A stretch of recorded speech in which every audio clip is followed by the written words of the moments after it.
we're proud to contribute speakers to the Fundamental for Startups Fintech series, which kicked off last week and continues each Friday in the month of January. We really hope that you enjoy these speakers. Today, Hope Cochran and Elisa LaCava from Madrona Venture Group are here to present how to raise venture capital as a fintech startup. Hope became a managing director of Madrona Venture Group in early 2019, following 2 years as a venture partner. As manager director, Hope identifies and leads new investments, provides strategic and operational advice to Madrona portfolio companies, and fosters corporate and strategic business development relationships with larger companies and investors. Hope spearheads Madrona's leadership in the Onboarding Women program, which is focused on a business-first education for prospective women corporate board members. Hope's, Hope serves on the board of 3 public companies, Hasbro Inc., MongoDB, and New Relic. Elisa joined Madrona in 2018. Elisa focuses on sourcing and evaluating new investment opportunities that span the full breadth of Madrona's investment themes, as well as working with portfolio companies to develop strategies for growth and success. Elisa is particularly interested in intelligent applications, cloud-native software, and the future of work. Hope and Elisa will take questions via chat, so feel free to ask questions throughout the presentation, and I'll now turn the event over to Hope and Elisa.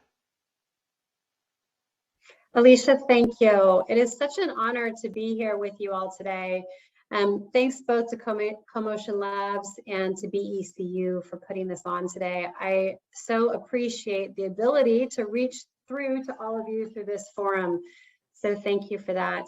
You know, here at Madrona, we love to partner with new entrepreneurs, those that are starting on their adventurous journey of building their company. And so it's great just to have this connection point with you all today. So thank you and welcome. As Alicia indicated, we will love to take your questions. Please put them in the chat and we will do everything we can to address them specifically and practically here at the end of our talk. So please be ready, as that's really where we get the value. So just a little bit about, you know, what Madrona Ventures is, who we are. If we look at, this is the landscape of different VCs across the country. These are the most active VCs. This has been mapped out. You can see that Madrona here is focused in the Pacific Northwest region. Madrona Venture Group has been around for almost 27 years. We just celebrated our 26th last year and coming up on our 27th anniversary. And we've always been focused on building great companies here in the Pacific Northwest. We really view that the ecosystem here is vibrant and growing and really phenomenal. You can see here that we're on our 8th fund. Our funds tend to be in the $300 million range, and our strategy is to invest out of these core funds into young companies, and we call it from the day one we want to partner with you to the long journey ahead of you. We will be by your side through that entire process. We like to put that first money in, be, you know, with you during your journey, whether that be as a board role or actively working with you on the operations, and we'll continue on with you through the journey of building that company.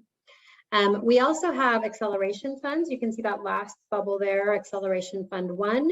That we focus on a bit later stage. So if you're a company that has already got some revenue, you've got some product traction, we have a fund that focuses on that stage as well, and love to get involved in that. That's relatively new for Madrona, but it's been really fun to be able to engage with companies at that level and really capture all of the activity in this great ecosystem. You can see some of the companies that we've invested in here. These are all just examples. We tend to invest into about 30 companies per fund. So you can see these are just a few of them, but we really focus on tech-driven companies. And that's a very generic way to say we've got a few different pillars that we like to focus on, but you know, we indicated intelligent applications or applications that provide some interesting, you know, algorithms to solve complex problems. But anything really in the tech ecosystem, clearly we're home to the world of cloud. That's also something we focus on. And then in regards to fintech, Elisa and I both partner in seeing, you know, any sort of fintech opportunities that come into Madrona. And it's been really interesting over the last 4 years. We have seen an explosion of fintech ideas and fintech focused startups here in the Pacific Northwest. And a lot of those are using new technologies. They might be AI or ML and applying them to the fintech world. So it's exciting to see that type of expertise that we have in our region being applied to this sector. So Elisa and I are fortunate that we get to see all those. So that's what we thought we would talk to you about today. With that, I will turn it over to Elisa. Great. Thank you, Hope. So excited to be here today with all of you. So before I jump in, just some quick framing. We've split up what we're going to talk about into two different sections. So this first section is focused on raising venture capital. What does it mean? What are some key terms and things to think about and consider, which can help you in asking questions with investors you're talking to or entrepreneurs in the community to navigate what does the right balance of fundraising look like for my fintech startup? And then the second half of our presentation is geared more towards fintech specific. The world of fintech is so large. We have pulled it all together into three rough buckets for types of fintechs from our view, just for simplicity's sake, and go through an exploration of how do we think about some of the key considerations these three different fintech types really need to focus on when pitching investors. And when we're talking to companies like this, what are some of the things that we look for and flags that we tend to focus on to see if the company is really setting itself up thoughtfully for success? Okay, so let's jump into the venture capital side. At its most basic level, what we're doing as a VC fund is, giving capital. As Hope mentioned, we're on our 8th, core fund at the moment for early stage company building, where we, as an early stage lead investor, can write checks anywhere between $500,000 up to, several millions of dollars to help fund your startup. In exchange for that, we get equity in your company. So that's kind of the basic push and pull for the relationship we have with all of the founders and teams we work with. And a lot of the things that we talk about, at least at the very beginning, are how do we set the value of the company? What are the economics? So we have a number of things that we talk about in terms of outcome scenarios for if the company does really well, if the company does okay, if you have to make some really tough decisions down the line, and making sure you're on the same page from the get-go in terms of being aligned for what you want to do with the company and how you want to grow it together. And then finally, control is an important aspect too. What that often comes down to in our world is board seats, where we take board seats, for example, and work with the whole leadership team in guiding the company. And then also from an official capacity, voting rights. So if there are major decisions to be made in the company, usually venture capital investors and board seat members will have votes and influence there. Okay, so let's talk briefly about the spectrum of funding sources. There's two sides of the screen. One is kind of banks, if you're going for debt or different types of cash flow loans or revenue-based financing. In our world, we really focus on the right side of the screen. So there's a few different types of funding sources, depending on the stage of the company. If you're at the very earliest stages, sometimes that's called pre-seed or angel rounds. This is often when you're raising something called a SAFE or a convertible note. I'll get into that in just a moment. And you usually have a smaller base of investors at that point. Once you move over into priced equity rounds, so this is often what you see in the news, Series Seed, Series A, you can have the whole alphabet here, really, is when venture capital funds tend to get really strongly involved. And then at the very later stages, private equity and growth funds. Okay, so here's some high-level differences between venture round types, great things to consider. And good things, these are all talking points when you're speaking with investors on what kind of terms do you want to raise capital for your money or capital for your company. These are some of the different ways that we see most often. So the first is convertible notes. Importantly, this is kind of like a loan, so there is a maturity date. there is a discount involved. So you'll see discounts quite often across convertible notes and safes. What this means is it's giving early investors, so at the very beginnings of your company, when your company is at the riskiest stage, right? Because there's so much to do, so much to build, so much to prove. The discount functions as a way to reward the earliest investors who take a bet on you by giving them a discount, so to speak, to the next financing that happens later down the line, to help them feel more comfortable, I think, with the high risk associated with super early stage investing. There is a valuation cap. So what this is it's kind of like a informal valuation for the company, where you think about, based on different outcome scenarios, what could be the mechanics for a price per share for investors. This can be a much longer conversation, and it's a fun one to have with the investors you're working with, to figure out what can be the right valuation cap. Importantly, for both convertible notes and for safes, these convert later when you have a priced equity round. So those are the letter rounds I was talking about. The main difference between convertible notes and safes is that first bullet point under the safe category, where a safe isn't really a loan. There's no maturity date or interest rate. So we see both of these quite commonly. Focusing more on priced rounds, so like an official Series Seed, for example, or a Series A, this is where a valuation is set, where a lead investor comes in and says, your company is worth $5 million or $10 million or 100, whatever that number may be. And there is an official price per share that then every option holder in the company now knows how much they own of the company. The founders know their exact ownership. And it's also a really interesting moment where you can create what's called an employee option pool. And this is where you have an official pool of stock options to be able to give out to your new employees when you hire them, to incent them to come join a really early stage startup and hopefully have some great payoff at the end of the day. Usually, almost always, you have an official board of directors formed at this point in time if you don't have one already. So that's a great moment in the company where you get to have kind of that official partnership with the group of investors you're excited to work with. And then, of course, the control and economics that go along with that I mentioned. Okay, so this is where we talk about big ideas. Venture capital funding makes sense.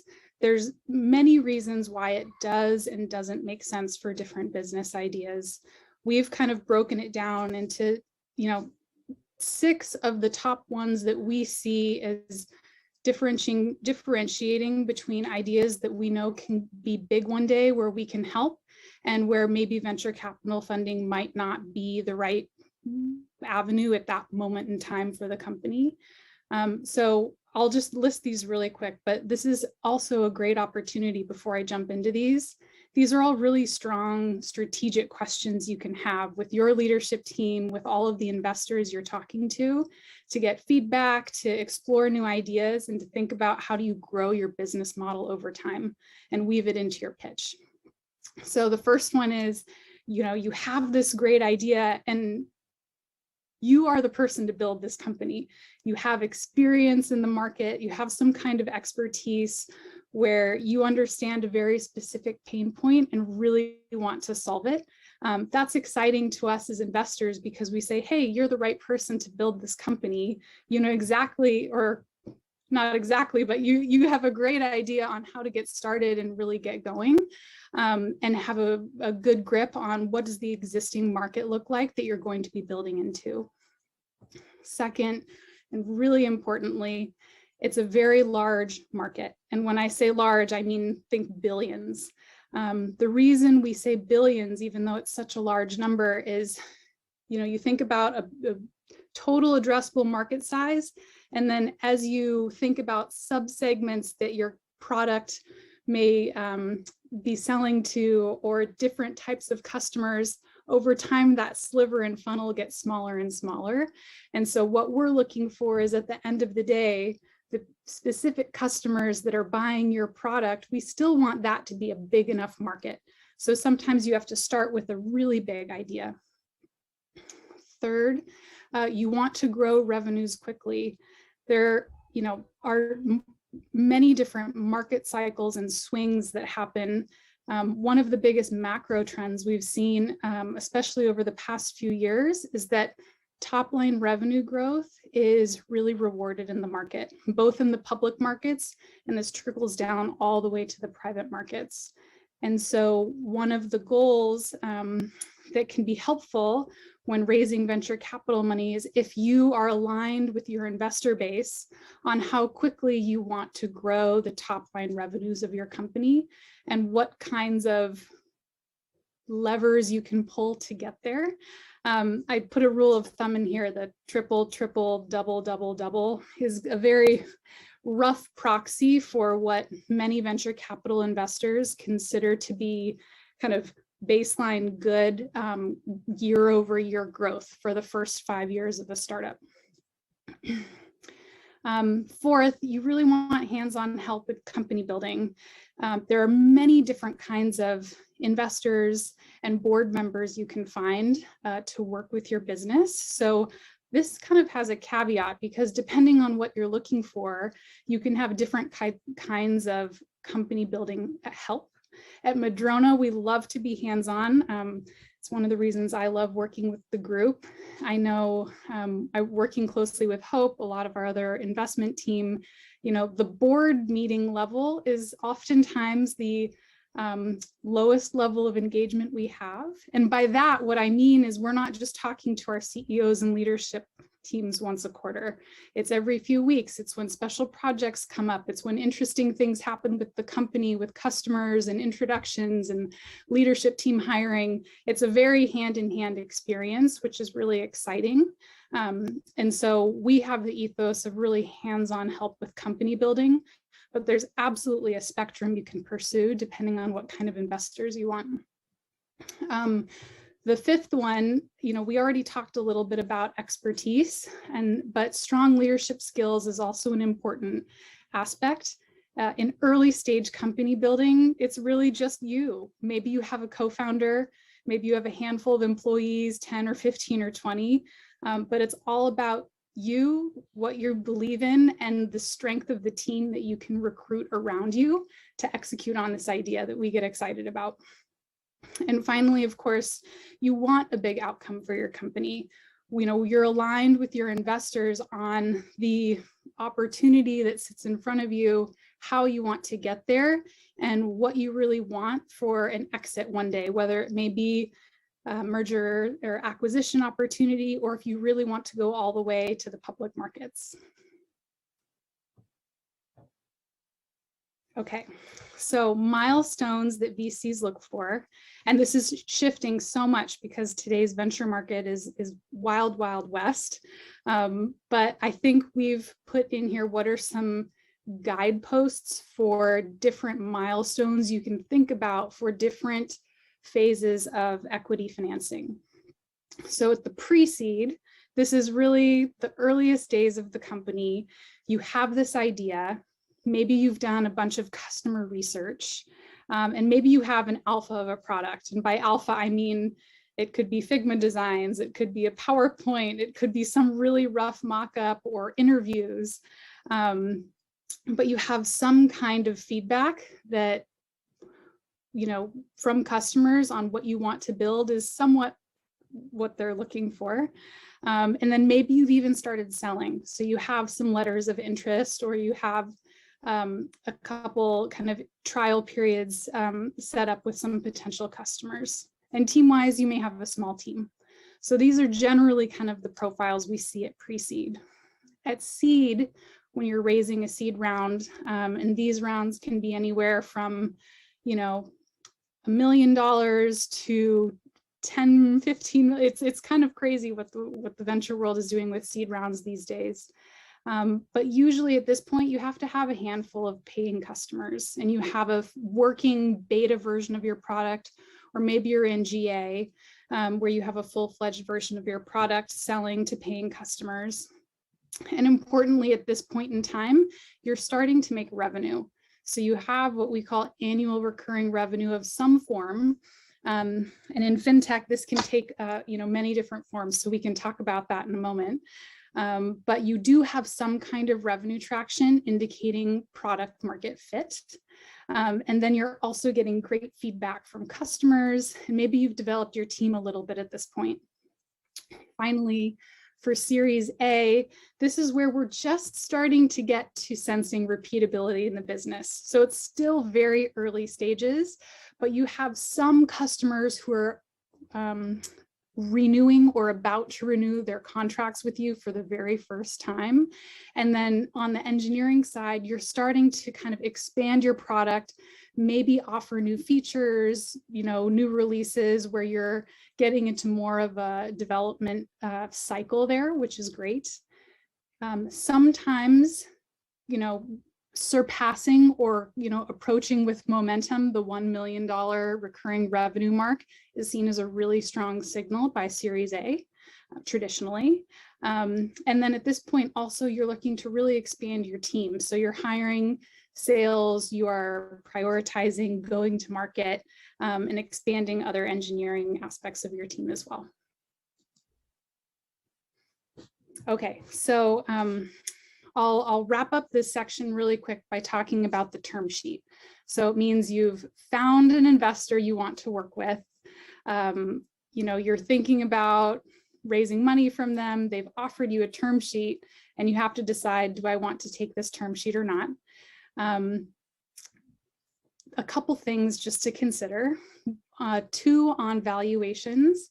So many people focus on the kind of one number called, the pre-money or post-money valuation, but there's so much to consider here.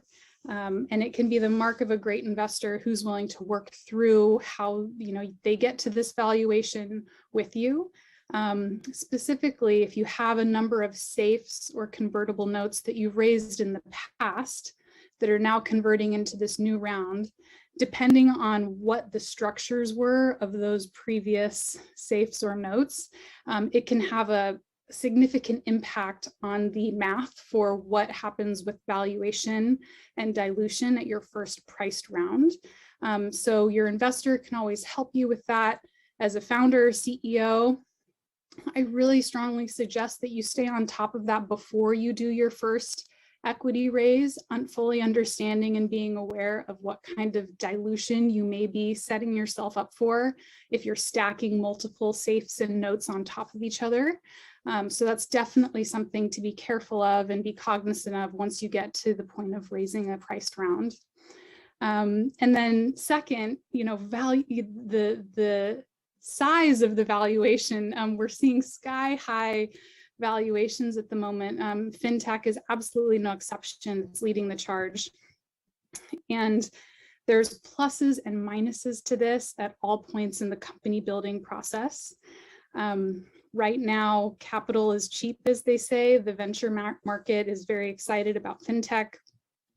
Valuations are fairly high, which means dilution to founding teams and to early team members is lower when you have a high valuation. However, there is always risk in the out years of if you do not continue to execute and the valuation drops at a later date, there can be some really tough decisions that have to be made. And this goes back to some of the kind of governance and control agreements you have with your investors that I mentioned earlier. Back to governance, again, if you're taking outside capital, that means giving up some control. And so that can be a wonderful thing if you have a group of investors that are on the same page with you. It's so important to develop these relationships over time and to be really careful about who you decide to bring onto your cap table and who you decide to bring into your boardroom. And again, you want to make sure that the people you're working with have the same company building ethos as you. So do your research, talk to a lot of other entrepreneurs about investors that they would recommend. talk to a lot of investors who focus on the areas of company that, or the specific types of fintech that you're building, so that you have a frame of reference for what you think great looks like, what you really want, and you can make some good decisions from there.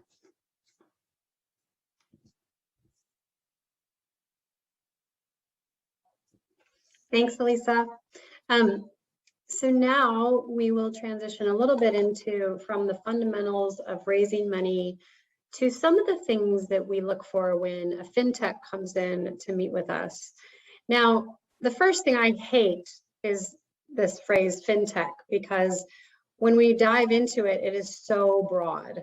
It can be anything from a neobank, which I would say is squarely in the definition, to someone that helps a company with back office receivables. And yet the metrics for those are so different and come in all so many different shapes and sizes and flavors. So Elisa and I have done a look back as to what type of fintechs have come in and that we've seen, and tried to put them into some categories as to what we really look for in each broader category. Please know there's a lot of ways to slice and dice this and a lot of different ways to look at it. So this was just a broad swath of what we bucketed them as. But one of the things, so we boiled it down to 3 categories. The first one being fintech tools or enablers of fintech. So we often see companies come in that truly their primary customer is another fintech. So they're giving those fintechs the ability to get off the ground running. So this is that first category, fintech tools or enablers. An example of this would be, we are seeing like banking as a service rise as a category, basically enabling other companies to get off as a consumer-focused bank, but to give them the back office tools for that. A couple examples of companies are Scylla or Unit, Rise, those are all somewhat in that space. Or maybe they're providing know your customer or KYC services, so that identity detection that fintechs have to be able to do before they transact. It's the tools to enable that. There's also a lot of companies that need specific algorithms that comply with regulatory as they give loans. That might be a good example. So we see quite a few companies come in with this in mind that are helping fintechs, because as we know, fintech itself is an incredibly complex nut to crack. And so these companies are trying to help that. Some of these traits are they sell to early stage fintechs. And so that's something to be mindful of, meaning that we are a VC that is investing in an early stage company that is selling to early stage companies. So, the risk in that can be good and bad. When one of these little companies take off, your company takes off with it. But you also have the risk of those early stages, not making it. So you just have to be mindful as you're building your business models. And then one of the things that, some of the box of things we pay attention to when we see companies in this category is repeatability. I mean, this is really a B2B play, like business to business. So what are they building up that they can sell in a repeatable motion? What are some of the features and releases in the product that are unique? We find that this space can get a little bit crowded and there's a lot of point solutions. There is a lot broken in this space, so there's clearly opportunity. We just like to make sure we understand where it's playing and what else is in that market trying to address it. And that I'm going to jump to that sales team bullet, because clearly you need to be able to sell to businesses. So what's your motion to be able to sell to these companies? And then Elisa was addressing the fact that, we do like to see revenue start kicking in. So this kind of ARR approaching $1 million is kind of a classic B2B mark that really gives us validity that there's a real market out for what you're building. If we go to the next category, we see a lot of companies come in that are what I would consider consumer-focused fintech. So if your customer is an individual, often trying to reach an underserved market, maybe it's trying to offer credit to a population of people that struggle to gain credit through the traditional channels. We see quite a bit of that.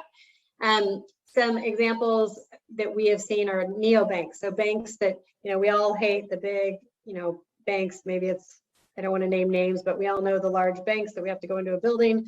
So it's the banks that are trying to take it into a digital, better UI, reach the customer where they are. A lot of these are cropping up, and they have different approaches. Maybe I think Elisa and I saw one recently that had kind of an ecosystem play, meaning it wanted to help invest in only things that would help the planet. That was kind of their focus. Another one was serving very locally. So we've seen a lot of consumer banks pop up in this arena, all trying to, approach the customer with a different value proposition.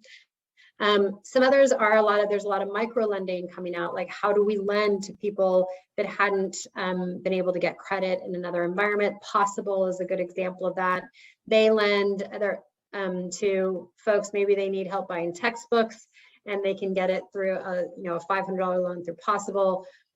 Beat Bread is focused on the musician, so royalties, and how do we look at past royalty streams and give that musician an advance on their next song. So a lot of these are coming out. Some of the things that we see when we see these consumer focused fintechs is that brand really, really matters, meaning we're dealing with people's money, and people want to know that they can trust this brand. So there's an element of needing to establish a brand that is trustworthy and that people will recognize. There's also a lot of, it's about getting customers. Often what we find in these categories is that the margins can be thin, so you need quite a lot of transactions to get to interesting revenue levels. And that really comes down to attracting customers. So in the first category, which was more the how do we give tools to fintechs, that was a little bit more about technology. This category we find is a little bit more about marketing and brand. And so when you come in and we're digging into this with you, we really want to understand, do you have a thoughtful approach in that category? So as you go about trying to gather customers, what is your approach to reaching those customers, and what is your approach to making them feel comfortable with your brand and who you are? So that's something we really dig into. The other thing I don't want to ever miss in all of fintech, and it really hits this category, is regulatory. The regulatory fintech environment, as we all know, is complex. And it's complex at a federal level, but it's also complex on a state-by-state level. So for instance, in those micro lending companies such as Possible or Beat Bread, they're loaning, well, the loan regulatory rules are state by state. So if you were to come into me with a business plan that is not geographically focused, meaning it just thinks it can go across the whole United States, I'm going to say, whoa, whoa, whoa, you need to think about gaining your regulatory approval in California and in Texas, and you have to go state by state. So you really need some deep background on regulatory and to understand that market quite well as you build these out. So that's also, an expertise that we would look at when coming in and talking with us. We're also happy to help you figure it out. And maybe we have some experts we can link you to. But, as you're exploring the idea of a business, that is definitely something that would need to be part of the exploration and be done in a thoughtful way. The last category, and I'm going to turn it over to Elisa in this one because she's done quite a bit of work, but is in kind of the infrastructure space. And the reason why this one has evolved, I think, since Elisa and I have, started looking at fintech. We used to think of it as really the big, deep infrastructure of big banks. And lately, we're seeing so much in how do we set up the infrastructure for crypto and Web3 and those types of things. So I'm going to turn it over to Elisa. Great, thanks, Hope. So yes, exactly like she was saying, infrastructure, how do we, rebuild from a fundamental level the rails that, our modern financial systems are built upon to be more efficient, to be faster, to create new consumer use cases, new business use cases. And oftentimes that involves how do we make things more efficient and cut out some of the middlemen, both in terms of the, aggregation that happens across our ecosystem, but also just in terms of speed, visibility, analytics, like it's everything here. So this is like the whole kahuna in my opinion. So there are a number of companies that are trying to replace modern core banking. There's vertical service aggregators. Some of this is heavily overlapped with some of the tools and enablers that Hope was mentioning earlier. We are working a lot in Web3 and crypto, and honestly, we could do like a completely separate session on this.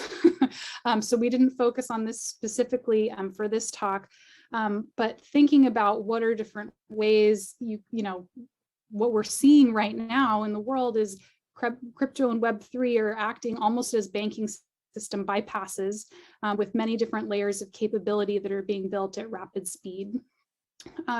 So I think infrastructure is the right way to think about it. In terms of traits, like what are the goals of these companies? You have huge goals. You want to take on, and completely own a market or a process, and perhaps rip and replace or completely bypass some of the incumbent players or processes that our financial system and consumers have relied on to date. This is great, and these BHAGs are exciting, and we love talking big vision. But when you're coming up on taking on these large institutions, there's some really difficult things and highly strategic moves to make on how do you actually do that, and at the end of the day win. And so we think about what is your strategy for taking on these large institutions. What is your go-to-market, and how do you think about partnerships and when you flip the switch, and all of these kinds of things. And also product-wise, it can be very technically complex. If you have these big visions, you have to build and grow in a way that you are allowing room for larger product lines, a much more ambitious platform, handling high volumes of transactions, high numbers of customers. So we think about all of that. In addition to that, your team really needs to be strong across a wide variety of categories here. Deep fintech expertise, absolutely necessary. Strong technical expertise, banking industry expertise, often absolutely necessary. Regulatory, Hope has talked about this a couple times, but if you're, taking on large institutions and trying to replace modern core banking, for example, you're going to have the full weight of regulatory expectations rest on you at some point in your journey, and that may be early in your journey. And how are you thinking about preparing for that and building your team in a thoughtful way? Along with kind of the technically complex and big goals you have, that I think the ability to raise significant dollars at the outset is almost a proxy for what kind of near-term or short-term product and go-to-market achievements do you have to make and are necessary to be able to get the momentum, so that you then have the right and ability to set yourself up to become that bigger player at some point. And then finally, again, we can talk about this more in a separate session, but Web3, thinking about governance, and are you a company or are you a DAO, and how does that work with your investors, whether you have traditional equity or you're moving over to a tokenized protocol at some point early in your company journey, are really big, important questions, and will change the types of investors you work with, and frankly, will change so much more about your company as well. So that's what we have prepared for today. We would love to take questions, and thank you again. I know we've covered quite a bit, from fundamentals for thinking about how to raise venture capital to specific considerations for what we've bucketed as 3 different types of broadly fintech companies, and the kinds of things we look for from founding teams. And so we'd love to chat more. Awesome. Thank you so much for that, ladies. I don't know about our watchers, but I learned so much from all of that. We did have a couple of questions come through, so I will just get us started, and then no chat's still open, so if anyone has any last minute questions, feel free to throw them in there. But to get this Q&A kicked off, let's start with, ideally, at what stage should a company reach out to Madrona? Yeah, thanks, Alicia. That's a great question. I mentioned earlier that we really like to partner in that day one, and that is Madrona loves getting involved early. So I would say a couple things. Number one, we are always happy to meet with you and help you brainstorm and think through your idea. Never think that early is too early. With that said, it might not mean that you're ready for an early stage priced round from Madrona, meaning we might be brainstorming with you and helping you think there and think about how to get there. And then once we get there, we'll price it. But we really do love to meet with you early, help you ideate. Please don't ever feel like it has to be perfectly polished or perfectly ready. Many of us are operators ourselves. We've been through the journey of startups. We understand they're not often a straight line. They are hard and they have curvy roads. And so we're very empathetic and sympathetic to that. And so just encourage you all to get to know us and use us as some ideation with you. Awesome, thank you for that. Next question we had come in says, I'm curious about your thoughts about scaling. What factors do you consider specifically when assessing the scalability of fintech startups besides user acquisition trends? Yeah, scaling can mean a lot of different things depending on the company. But, and quite frankly, when a company is early on, there's not much process or scale built in. But we want to be able to see that there is a path to getting there.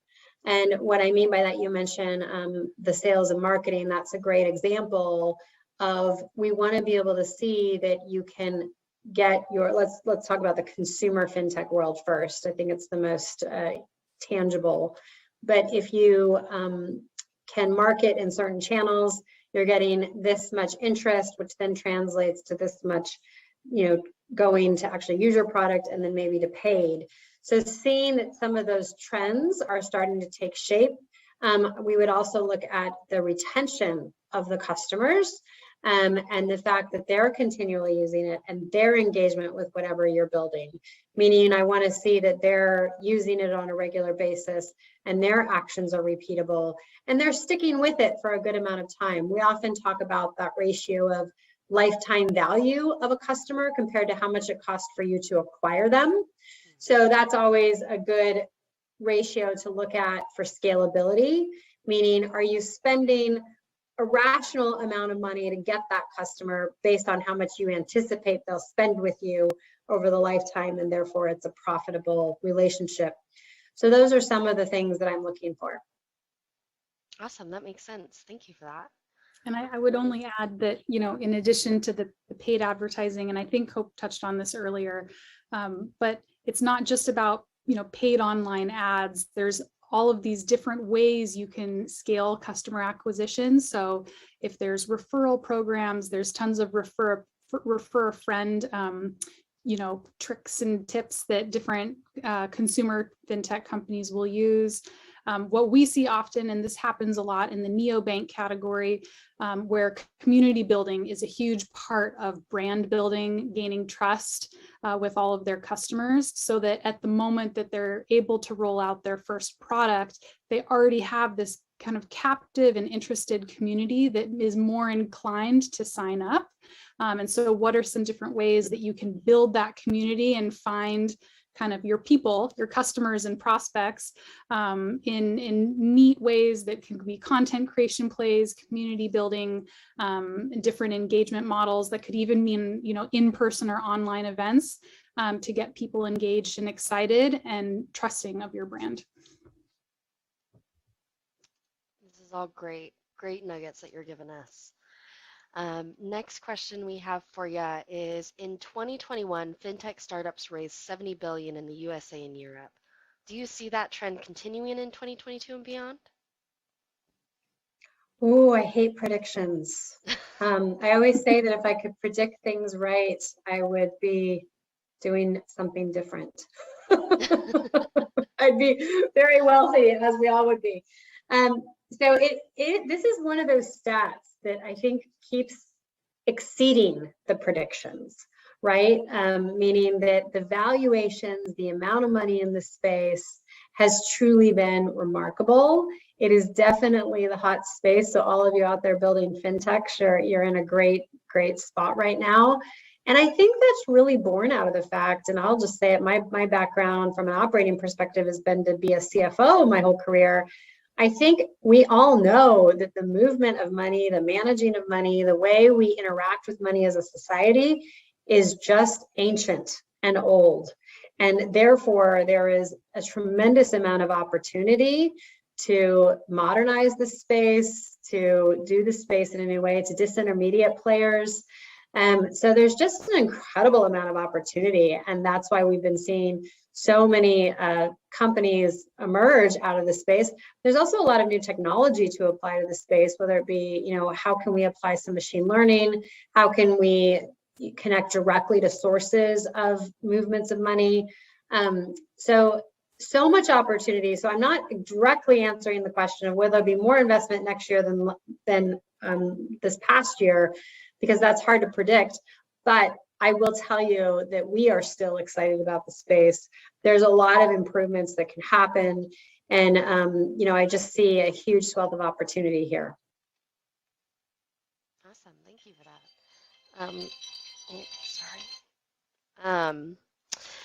that. Next question we have coming in.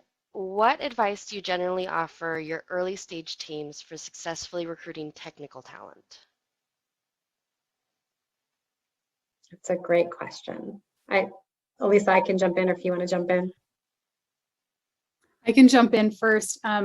So I'll preface this with it's not just our early stage teams, it's our late stage teams. It's every single team right now that is looking to recruit incredible technical talent.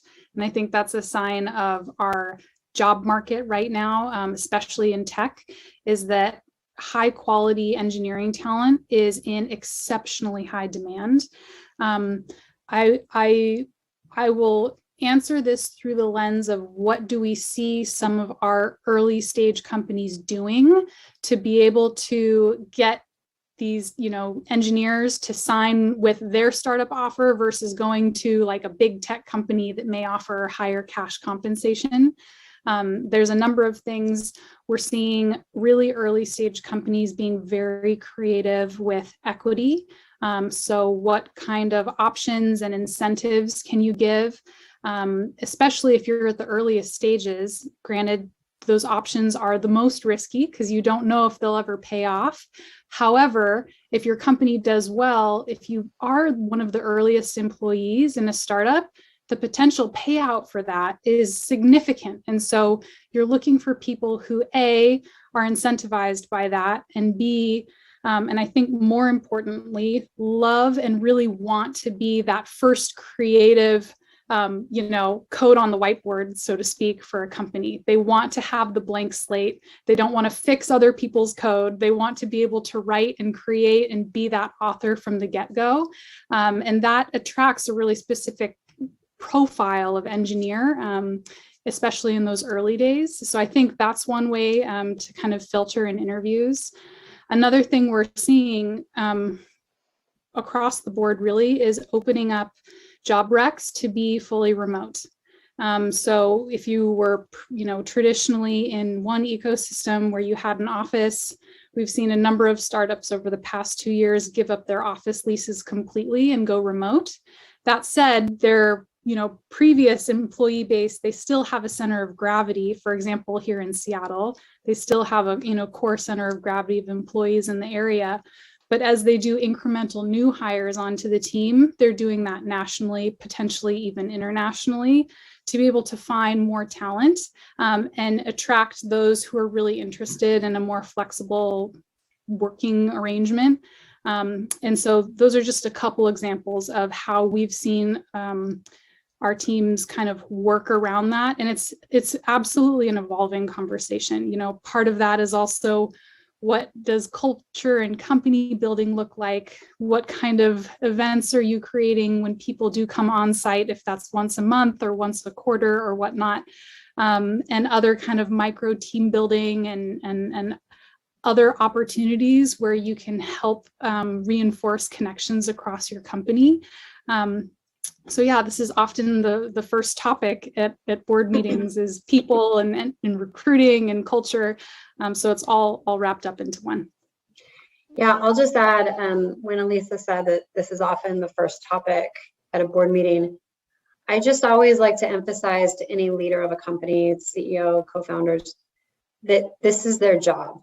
Like, and because I think they go into a startup thinking their job is to build the product or something of that nature, but really they need to spend a huge amount of time on people, and that goes into recruiting, bringing them on board, making sure they understand the culture. People is mostly the role, it's the primary role of the leader of that company. And I think people don't realize the discipline it takes. Also, just as a pitch for getting a VC on board, when you're a startup and you're like 2 to 5 people, it is very hard to have these resources at your fingertips. This is where a VC like Madrona is super helpful. We do have a recruiter on board that dives into these things with these companies, and we keep our own list of huge networks. This is why we love being in the Pacific Northwest, because we really do tend to get to know the ecosystem and can really help catapult you forward in this category when you're just getting started before you have those resources yourself. Awesome, thank you for that.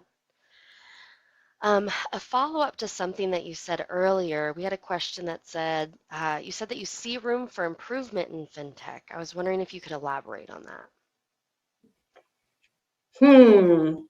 Well, that's what I rely on all of you fabulous, innovative entrepreneurs to bring to us. But, I will say that, we all have our backgrounds that we bring. And so mine is, running back office CFO. So running multinational companies and managing cash across lots of different countries. It is just the amount of complexity, the slowness of moving the money, the amount of fees involved in moving the money. You just feel like you're in a different world. Like, it just doesn't feel like it's on the up and up. And so I just look to that experience. I don't think any of that's really ever been solved, like those deep infrastructures of making money movements easy. So you're hearing my own bias. When we sit there, I tend to love fintechs that solve those types of problems. But I know we are far away from solving any of those at this point. Awesome. As a follow-up on that, are there any specific verticals that excite you in the fintech space? Lisa, I'd love for you to jump in on that. I mean, the one thing I didn't address in the previous question is that there's this whole new world of fintech, which is in the DAO and the crypto, and like, how do we start seeing that area evolve, and how can we think of interesting ideas for supporting that? Yeah, really quickly. And again, this is such a big topic. If you're thinking about kind of Web3 and crypto and money movement and fintech through that lens, a couple of the areas that we focus on and are really interested in, and it's all super early days, of course, is kind of that infrastructure. So what does interoperability and building blocks look like across different protocol layers?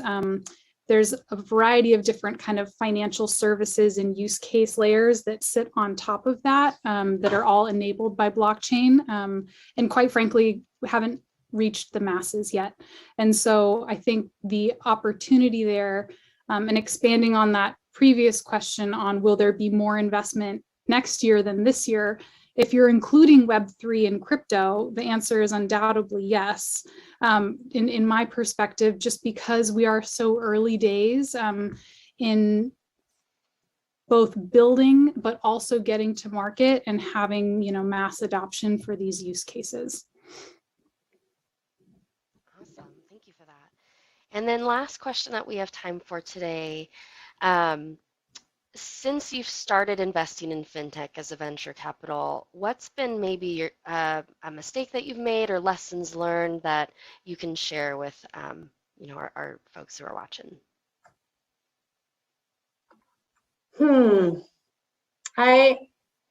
I would say that I'm going to go back to your question on scale.